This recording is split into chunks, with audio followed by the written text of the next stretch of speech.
Okay, we are going to get started with our next session.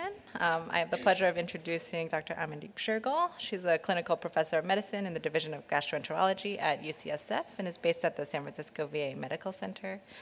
She did her medical degree at UCLA and her internal medicine residency and GI fellowship at UCSF and stayed on as faculty. She's now interim chief of GI and director of endoscopy at the San Francisco VA. Famously, her research interests focus on endoscopic ergonomics, and so she was the obvious speaker when we chose this topic, so we are looking forward to her talk. Thank you.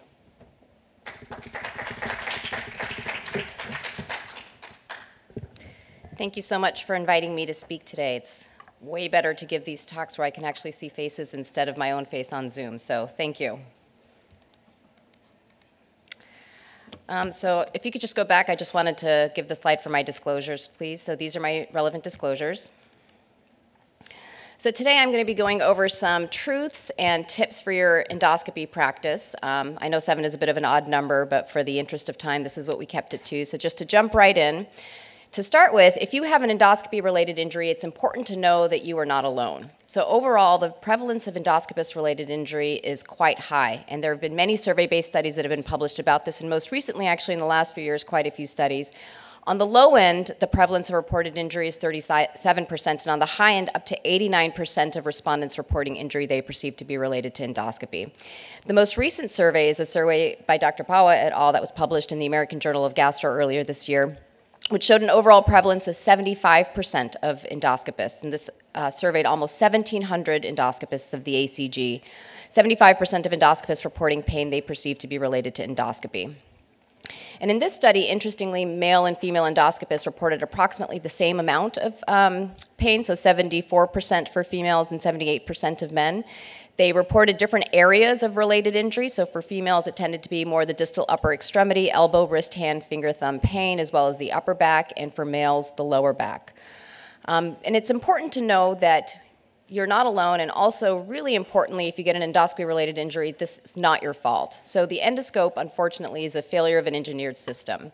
When it comes to ergonomics, which is the study of how work affects people physically and cognitively, we quantify human capabilities, we quantify their limitations, and we apply it to work. So ergonomics is the science of fitting a job to the worker, both taking into account anthropometrics as well as biomechanics. And when we look at the scope, they've failed to take into account the end user. They haven't considered us in the scope design. So just to go over these concepts, anthropometrics is the study of human dimensions. And the idea is that when you're considering a design of either a tool or a work site, you're designing for either the breadth of users, and for the breadth of users, you consider that 5th percentile female to that 95th percentile male in order to be able to accommodate about 90% of the population of users. You can design for the average or have a one-size-fits-all design, which is unfortunately what we have for the endoscope. But the idea with anthropometrics is when you design for the user, you're making sure that all of the users can hold and manipulate that tool or stand in that workstation and develop their neutral postures. Because neutral postures is really critical in terms of optimizing our biomechanics. So biomechanics is how the body produces force and generates movement, and muscle force is influenced by 2 things. So the length-tension relationship of a muscle, and that's where the neutral postures are so important, because that's where you have optimal overlap of your actin and myosin filaments. And then shear muscle mass is the second most important factor that influences muscle force. Anytime we deviate from neutral postures, we decrease our ability to maximally generate force. So any degree of wrist flexion or extension or any suboptimal grip span is going to significantly decrease our ability to generate that maximal force. And this is particularly important when we think about how the anthropometrics and the biomechanics sort of work together, because if you have small hands and you're having a really hard time reaching over to that dial, you're going to be assuming some pretty non-neutral postures in order to try and get to that right-left dial, for instance. And so these things really work hand in hand together.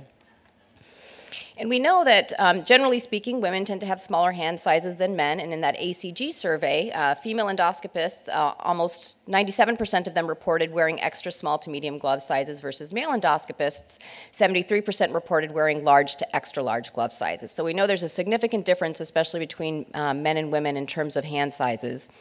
And we don't have a lot of data about differences in how they scope, but this was a study that was presented at DDW this past year. which was a survey-based study of 107 GIs. And they found that females were significantly shorter in height, they had smaller hands, and they performed fewer weekly case volumes as compared to male endoscopists. And female gastroenterologists preferred holding the endoscope with the umbilical cord outside the forearm, and they used that right hand to turn that small wheel. And so presumably, again, because of that small hand size, in order to try and get to that right-left dial, they were having to utilize their right hand. And interestingly, they also preferred to use pediatric colonoscopes to perform colonoscopy, especially in low BMI patients. When we think about how those non-neutral postures, like the ones we're forced into because we can't hold the scope, that gives us, especially female endoscopists, a significant disadvantage because females in general have approximately 60% of male strength. And specifically when we're looking at grip force and grip strength, gender is the most important predictor of strength. And so even our most elite 95th percentile females, these are like elite female athletes who are doing hand-intensive sports, their maximal force generation ability is only about that of the 30th percentile male. And unfortunately, women at their strongest, which is in our 20 to 30s, are equally as strong as men between the age of 70 to 80 years of age. And so I want to ask if anybody knows an 80-year-old endoscopist, male endoscopist who's still scoping, and he's probably still scoping with greater strength than your graduating female endoscopist. And so unfortunately, what happens when you're assuming these non-neutral postures, when you're applying high forces, and especially suboptimal biomechanics because of the non-neutral postures, and then doing that repetitively throughout the day, we know that there is an evidence for causal relationship between these physical work factors and the development of work-related musculoskeletal disorders. So in the ergonomic literature, especially for neck and back, posture is a big contributor to work-related musculoskeletal disorders. And for the distal upper extremities, it's that combination of posture, repetition, and force. And what happens is you have these external loads, how we're holding and manipulating that scope, how we're standing and interacting with our work environment, that depending on how long we're doing it for, the amount of forces we're applying and repetitively throughout the day, eventually overcome the internal loads and tissue tolerances of our muscles, tendons, ligaments, and joints. And that's what leads to injury. And unfortunately, we're doing more scopes than ever because of the production pressures and the RVU metrics that everyone's being held to. We're doing more hours spent on procedures per week and more procedures per week than ever before. And it was shown in that ACG survey that procedure hours per week was significantly correlated with that risk of developing endoscopy-related injury.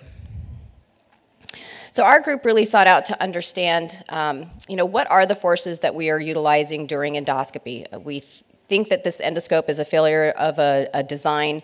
Can we demonstrate that? And so what we had done is we looked at 12 endoscopists performing 41 procedures, mostly male, mean age of 42 years of age. And for the, just to be succinct about the study, we looked at forearm muscle load and thumb pinch forces. And we compared peak forearm muscle load to risk thresholds. And so if you're above something called the threshold limit value, that's considered to be a high-risk task and something that should be immediately changed because the risk of injury to the worker is so high.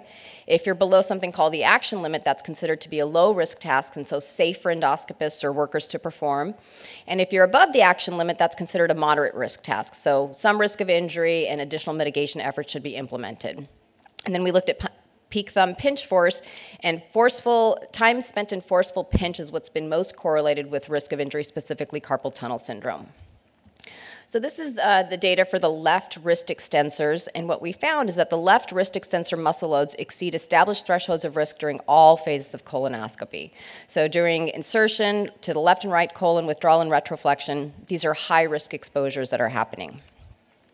For the right wrist extensor loads, we found that the action limit was exceeded during all phases of colonoscopy, and interestingly for female endoscopists, particularly for insertion, they went over that high-risk threshold.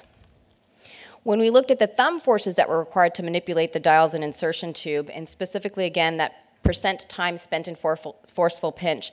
Again, these are really high-risk exposures all throughout the exam, both for the left thumb as well as for the right thumb. And then it's interesting here where you can see a real difference between male and female endoscopists. So if you are above that 11% time forceful pinch threshold, you have an increased risk of approximately 50% of development of carpal tunnel syndrome.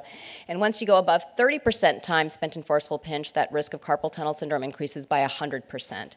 And so we see here, especially for females and females for that right thumb, they're exceeding that 30% threshold. And so we saw a little bit of different biomechanical exposures between male and female endoscopists. Male endoscopists appear to guide the insertion tube with predominantly dowel control by their left hand, so they're using both their thumb and fingers. Female endoscopists appear to guide the insertion tube with dowel control by their left thumb and then by torque control with their right hand, presumably because they can't get over to that dial. We did not specifically look at hand sizes and get down into those details, but interestingly, a study that was presented at DDW 2 DDWs ago, so in 2020, where they did collect surface EMG and specifically looked at things such as small hand sizes, they found that endoscopists with small hand sizes had significantly higher ergonomic strain in the left forearm muscle compartments compared to endoscopists with medium or large hands. So there's a lot of interplay of anthropometrics and biomechanics that really lead to high-risk exposures for really all physicians, and particularly female physicians or physicians with smaller hands. And our biomechanical risk data really do correlate well with the ACG survey-based data that again demonstrate this high prevalence of injury for thumb, hand, finger pain, as well as hand numbness and wrist pain. And so I get asked a lot of times at these talks, like, what can I do to reduce my risk of injury? What should I be doing differently? And unfortunately, anything that we do as endoscopists really is going to have the least impact. So in ergonomics, there's something called the hierarchy of controls. And in the hierarchy of controls, the endoscopist is at the bottom of an upside-down pyramid. So this is that hierarchy of controls. These are mitigation measures that you would implement, and the most effective mitigation measures are eliminating or substituting the risk. And this is really the idea of endoscope redesign, thinking about that end user and preventing injury in that design process to make sure that you're developing tools that fit the worker and not forcing the worker to fit into a tool. So ideally, you're developing a new scope design that eliminates this risk of injury for endoscopists. So as endoscopists then, what is within our control is potentially implementing engineering or administrative controls to try and mitigate risk. Engineering controls are going to be physical changes to the workplace or physical changes to the tool to improve the fit between the worker and the tool, or the worker and the work site. So that's going to apply to the endoscope as well as the endoscopy suite. Administrative controls are things that we do to change the way we work, so requiring your worker or your employer to do something different. And this is going to have to be in the realm of like ergonomic training or safety culture, implementing timeouts, thinking about the endoscopy schedule, and importantly also about endoscope maintenance. And so the things that we could do alone, that falls into that category of PPE or personal protective equipment. It requires us to wear something or do something. That's going to be our technique, our micro break stretches, this idea of maintaining physical fitness. But again, that's going to be the least effective control to be implemented. So we want to figure out a way how we can design tools as well as the endoscopy suite to fit that 5th percentile female to that 95th percentile male so that everyone can attain neutral postures, so that everyone can work within safe exposure limits. So in first thinking about that operator-tool interaction, there are right-left dial adapters that are available by both the major endoscope companies that just fit on that right-left dial and in theory make that right-left dial easier to get to. This has been studied in only one small abstract-based study where retroflexion was rated easier with the dial, but really no other significant difference during endoscopy. Anecdotally, however, people who especially begin training with this right-left dial do find that that right-left dial is easier to get to. And interestingly, after one of these talks, someone with very large hands told me that the dial adapter actually also helped them with having better grip on the scope as well. So for small hands as well as even in theory for very large hands. The scope has a weight to it, and so there's a static load that we are exposing our muscles to by holding the scope, and especially during long procedures. So we had looked at a prototype anti-gravity support arm, and we were able to show a significant reduction in the left forearm muscle load, specifically the extensor carpi radialis, with this anti-gravity support arm, and currently we're doing a study of a scope stand. Anything that decreases our exposure time, in theory, should decrease that risk of injury, and so this is where something like caps might be helpful. So we know caps can help decrease time to cecal intubation, and the endocuff now has been shown to decrease withdrawal time and also actually either maintain or actually increase ADR in people who are low ADR performers. And so something like a cap or an endocuff may help to decrease exposure time during a procedure. Again, thinking about that work environment, how we can neutralize our postures. So the most important factor in terms of your posture is going to be where that monitor is, and so that monitor should be right in front of you and just below eye height. Think about what your viewing angle is. So your resting eye angle is 15 to 25 degrees below the horizon, and so just making sure that that center of the monitor and the actual distance and height is going to depend to some degree on the size of the monitor, but the key is having adjustability with that monitor so that, again, that 5th percentile female can position that height with the monitor height with neutral positions as well as that 95th percentile male. Bed height is also critical in what our overall shoulder and back postures are going to be, so at or below elbow height, and again, adjustability is key. And when we think about how we're interacting with the scope, we don't know what the optimal technique for holding or manipulating the scope is. And so this is a video for what the group out of England teaches in terms of holding the scope, where they hold the scope horizontally. And as you can see here, they're utilizing their larger muscle groups to result in tip deflection. And so one idea is, instead of relying on our fingers and our thumbs to sort of grip, pinch, and turn, using the larger muscle groups like the biceps or even the body in order to turn that, turn that tip in the direction that you want it to move. So transferring the loads as much as possible to the larger muscle groups is one way, in theory, to decrease that risk of injury.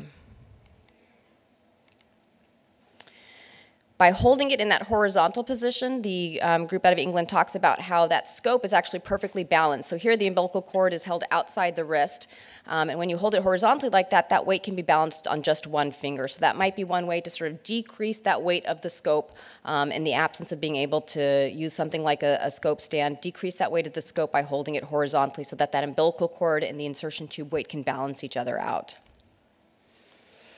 When you're holding the insertion tube, think about how much force you're using to hold it. So ideally, we're holding the insertion tube very lightly, but if you're having to apply any kind of force on that insertion tube, a pinch grip, where your fingers are flexed towards the tip of the thumb, can be 3 to 5 times more stressful on the tendons than a power grip, where your fingers are flexed towards the palm.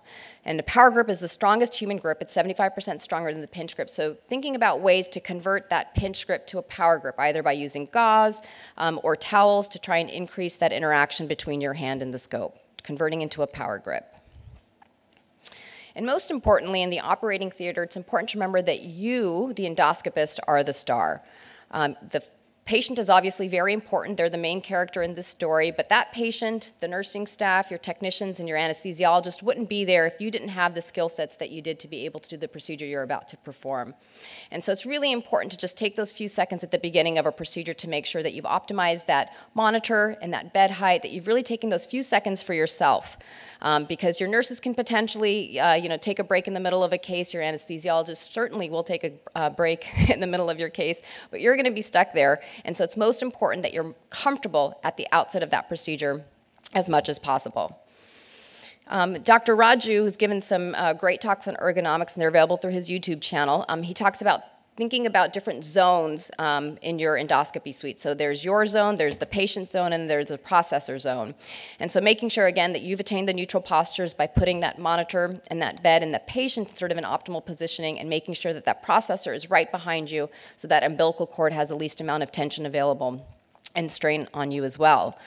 But importantly, it can be that you've optimized that bed and monitor height, but you found that you're still stooped forward, and it may be that that patient is too far forward in the bed. So bringing that patient a little bit closer to the edge of the bed, but also securely on that bed, may help to straighten out that postures if you find that you're still having some back discomfort after making all optimizations. And importantly, and we find this happens a lot with fellows, if you're standing too close to the bed, you can see that when you sometimes are looking at fellows, the endoscope has taken on this configuration on the outside of the patient's body, so you're just wondering what's happening on the inside of the body. If you just take a few steps back, the endoscope can really come into a more neutral position, and then you can utilize your larger muscle groups again, moving that control section around to try and get some tip deflection and trying to relieve some of that strain on our fingers and thumbs. There was a study published earlier this year where physical therapists were invited to do a formal evaluation of work, and individualized wellness plans were developed for endoscopists. So they looked at static and dynamic postures, they optimized the procedure suite, developed personalized wellness exercises, as well as gave personalized pain education. And they found that in the subset of physicians that were having baseline pain, this was significantly beneficial. They found the posture education and the procedure suite recs to be most helpful. Wellness exercises that were recommended were highly variant between physicians, and this is where it's very hard for us to talk about technique because there's a lot of habitual movements and patterns that have been developed that are unique to the way a physician in particular may have figured out how to work with that scope. Baseline postures were significantly different. Everyone had sort of unique musculoskeletal injury histories, pain histories, and preferred exercises. But with the implementation of the wellness program, most did see a benefit. And interestingly, the average cost of the wellness program was $500, and so in theory, a potentially cost-effective intervention. Most academic institutions will have ergonomists available, so consider having your endoscopy suite evaluated by an ergonomist if provided through the hospital. But if you don't have an ergonomist available, then a physical therapist consultation may be helpful if you're experiencing any issues. It's important to know your scopes and proactively maintain them, so they certainly are a failure of an engineered system, and we know that exposures to biomechanical risk factors are high even when the endoscopes are performing at the manufacturer recommended specifications. We also know that over time the angulation control wires can really stretch, and so you can get that play in the control section. The responsiveness of the dials will decrease, and you're going to have more work to achieve a comparable or even lesser degree of tip deflection. And actually, angulation repairs are one of the most common types of endoscope repairs. And so with our scope manufacturer, we have what's called the voice of the customer. And so when we send it out for angulation repair, we ask them to tune the scope to have maximal angulation with medium play. I want to get maximal responsiveness of my scope with minimal sort of effort on my part. And importantly, that scope should return to neutral. When we let go of the dials, that scope should get back to neutral position, and we shouldn't have to be doing that work to bring that scope back to neutral position. This was an interesting study that looked at endoscope tip steering and the effects of this cable pulling system on tip deflection. And they looked at their set of scopes, and it was interesting because they found that only 2 of the 20 colonoscopes reached the maximal angulation for all bending directions as prescribed by the manufacturer. So this is what was prescribed, and this is what they measured for the up, down, left, and right. And the manufacturers do have a wide range of what's acceptable. So personally, I have narrowed our range quite significantly, and so it's important for you all to have a sense of what you feel comfortable with your scopes being able to do. What was really concerning is 8 of the 20 scopes had undergone their yearly maintenance check just 1 month before the measurements. And so they didn't know had this not been checked when it had gone out for maintenance, or was 1 month enough to really affect the cable pulley system of the scope.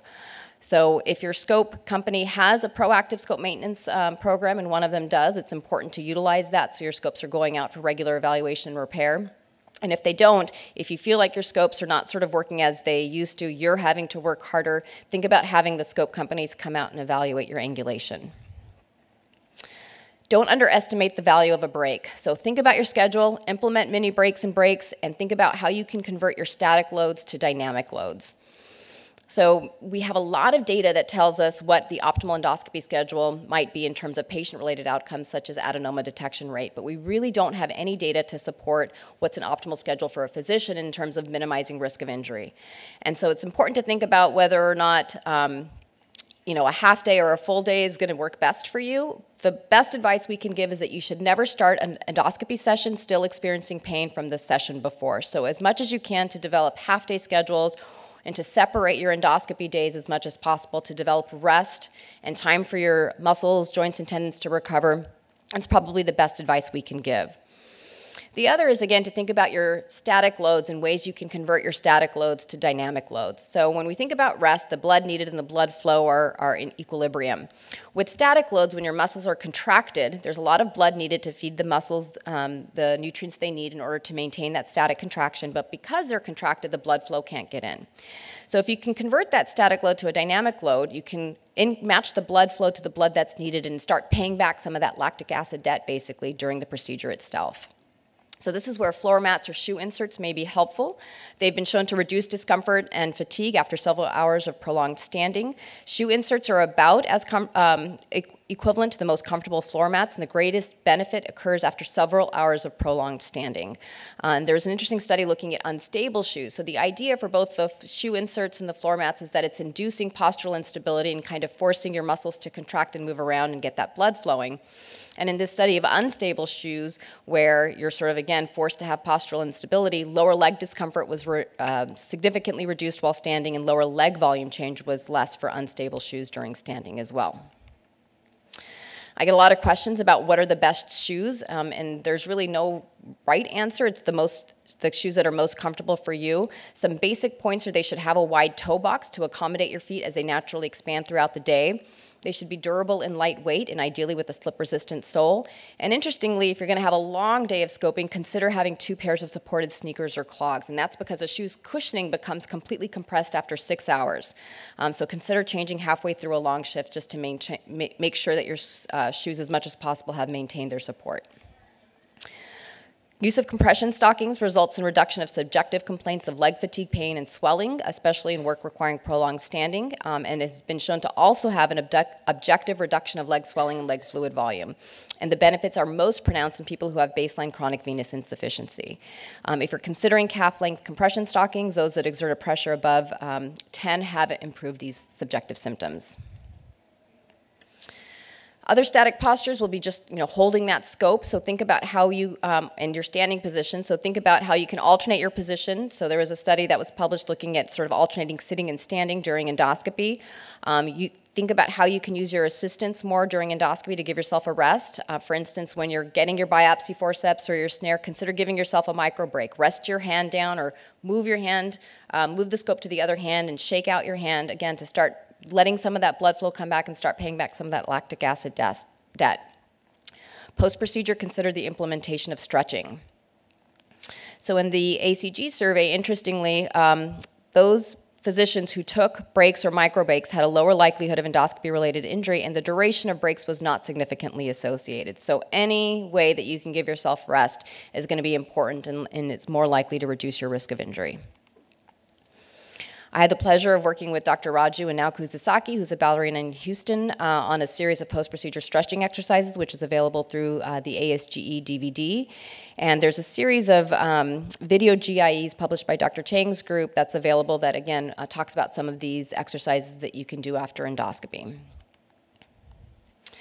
And so the last thing, and probably the most important one, is the respect for pain that we should all have. If you are experiencing symptoms, think about what during endoscopy might be causing that symptom. So remember, it's this cumulative injury from overuse that leads to degeneration, tendon weakening, and failure, and the only way we're going to be able to notice that is through pain. And so if you're having distal upper extremity issues or shoulder issues, think about your biomechanics and your scope handling. If you're having neck and back issues, think about your posture, your monitor position, your monitor height, your bed height. And if it's more back and leg issues, think about those static loads during an endoscopy and how you can convert those to dynamic loads. Because unlike in engineering, where we can see the cracks developing and that's a sign that failure is about to happen, in our tendons and ligaments, that damage can happen and progress to a significant point before we actually become non-functional. So this is a rat patellar tendon model of damage accumulation. You can see here, this is what a controlled tendon looks like, so really nice homogeneous fibrils. This is what happens under low fatigue. You sort of get these kinked fiber deformations, and so this is what might be happening to your tendons with that little bit of pain that you feel just after a procedure. This is what happens with moderate fatigue. You get those fiber deformations as well as some interfiber spaces that are occurring. And then under high fatigue, you can see that you actually have matrix discontinuities, and you can see how this could actually lead to failure of that tendon. In the early stages, you might have aching and tiredness of your limb that occurs during the work shift but disappears at night and during days off, and there will be no reduction of work performance. In the intermediate stages, the aching and tiredness occur earlier in the work shift and persist at night, and there may be a reduced capacity for repetitive work. And in the late stages, there's aching, fatigue, and weakness that persist at rest, and there may be inability to sleep and to perform light duties.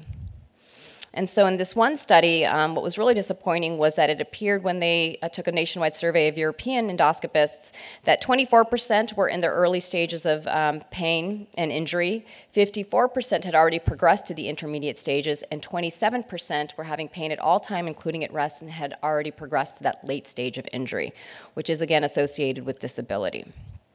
If we do experience pain and specifically injury, again, this is where healing is so important. It's going to depend on the severity of the injury, but it's really critical to give yourself enough time to heal so that you can get adequate tissue regeneration to maintain the strength, the form, and the function of the tendon.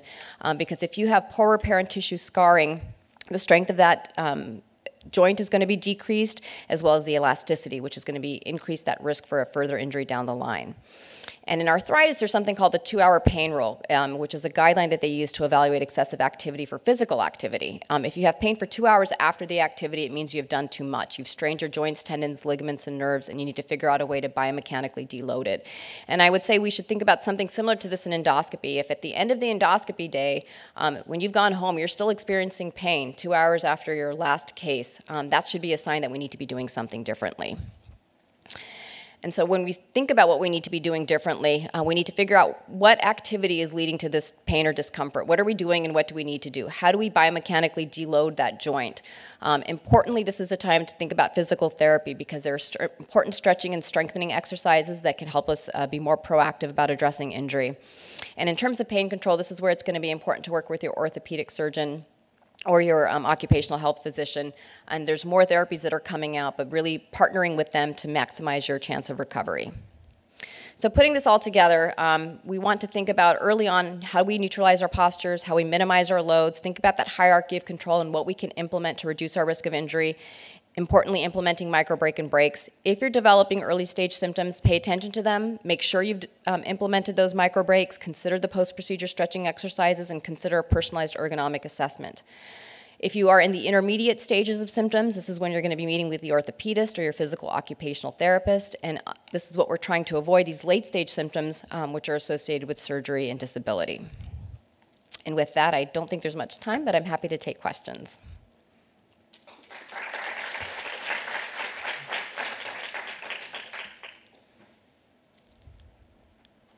Amandeep, great talk, super important, and as I told you privately before, you helped us think through this. We've had multiple issues with some of our endoscopists, and the shift issue really made a difference where people are doing half days.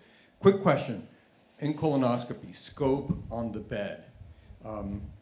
Has there been any work on that? I was curious that the cartoon you showed from Dr. Raju was having the endoscopist further out, it's hanging out. Personally, I love having it on the table, and it's kind of like that video that you showed from the English folks. So has that been studied formally, and what do you do personally? That has not been studied formally. They do advocate for that, and actually, again, utilizing those large muscle groups by having it on the bed, they really can get a lot of movement. I personally do step back because I find that I'm moving that control section a lot to get tip deflection because I can't get to that right-left dial. I didn't know about those right-left dial extenders when I was learning how to scope, and so I do use a lot of torquing with scoping, and I can find with moving that control section, I can actually minimize the torquing that I'm doing. So I do step back, but there are quite a few people who leave it on the bed. That's an issue still yet to be resolved. Thanks, Amandeep. This is fabulous and super important, and all the societies are starting to pay more attention to this, hopefully. But as you've highlighted, and we're all in agreement, all this mats and ergonomic stuff is spitting in the wind compared to the problem, which is the systemic scope problem. How do we incentivize, how do you think we incentivize the scope manufacturers? That's where the fix is, right? How do we get them to either shame them into fixing it or give them an economic or market benefit to fix it so that someone comes out and says, here's a better instrument for you? How do we, it's been 40 years, we know this, and there's been zero movement, as you know. Agreed. And so to that, I would say that we as physicians need to have an open mind. So endoscopist companies have actually thought about this. So Pentax for a while actually had a whole ergonomic division. They came up with some really interesting designs that really kind of worked on our muscle memory, utilized our muscle memory in a different way to be able to utilize the scope. But physicians would take one look at it and say, like, I can't scope with that. And so they were never able to come up with one design process that was sort of acceptable to physicians. And so I would say in many ways we're our own worst enemy. We know that we have to do a certain number of scopes in a day, and how are we going to do that, and how are we going to learn how to do a new scope? And so we need to have an open mind about new designs that are coming out. And unfortunately, Pentax disbanded that ergonomics committee or group that they had put together because they just were not able to get traction with physicians. After I give these talks, I've had a lot of people come up to me and tell me how Fuji scopes are really lighter weight and ergonomic, and so we're actually trialing Fuji at the VA right now, and I was really disappointed to hear that they actually changed their scopes in order to get a better market share, to be more like Olympus, because that was the only way to get physicians to sort of want to use their scopes. And so again, I think that we need to use our voices, but we also need to open up our minds that there's probably a better way to scope, and while in the beginning there may be a learning curve, overall, if we are willing to invest in that learning curve, we'll be investing in a longer and healthier career. But I'd say, unfortunately, part of the problem is us. I've been in practice for 30 years. I've had to do a bunch of the different things. I do have very small hands. And so some of the things that I've done, one, I had problems with my knees. I started sitting. Using a stool is actually really helpful. In addition, because I have small hands, I hold the scope, the shaft of the scope, with my pinky between this finger, and that way I can move the scope in and out with my left hand, and I can use my right hand to control the tip deflection. I do use the extra, the little cookie cutters that you put on the scope. Between all those things, and I wear compression stockings or socks. And I think that we really need to teach our fellows to do that, because for the first 17 years, we stood. That was the end of it. That was the end of it. Endoscopy stood. And when I had problems with my knees and I had an effusion, I went to the orthopedic surgeon. He says, "Well, your knee's totally stable. It's not a problem. So why do I have an effusion?" He goes, "Well, you probably have arthritis." I said, "Well, why would I have arthritis?" "Because you've been standing for 17 years." So, I think that using the pinky is something that's underused and is very, very effective, because you can move the scope in and out, have two hands, it controls the weight, and all those other things that you said are actually really helpful. So I think when we train our fellows, we need to train them appropriately. Yeah, it's important to think about how the fellow is holding and manipulating the scope, for sure. There hasn't been a lot of research that's been done on sitting endoscopy. While physicians may feel some benefit in terms of being able to alternate their postures between standing and sitting, if that monitor can't get put down far enough, that has been associated, with increased neck pain. So just making sure, again, that if you're sitting down, that you've optimized everything to still neutralize all postures. And in terms of holding that scope, I've tried that technique, but for me, my pinky is much weaker than yours, and so it actually led to pinky pain. So again, it needs to be sort of individualized for the person in the hand, and at the end of the day, we need better scopes. All right, thank you.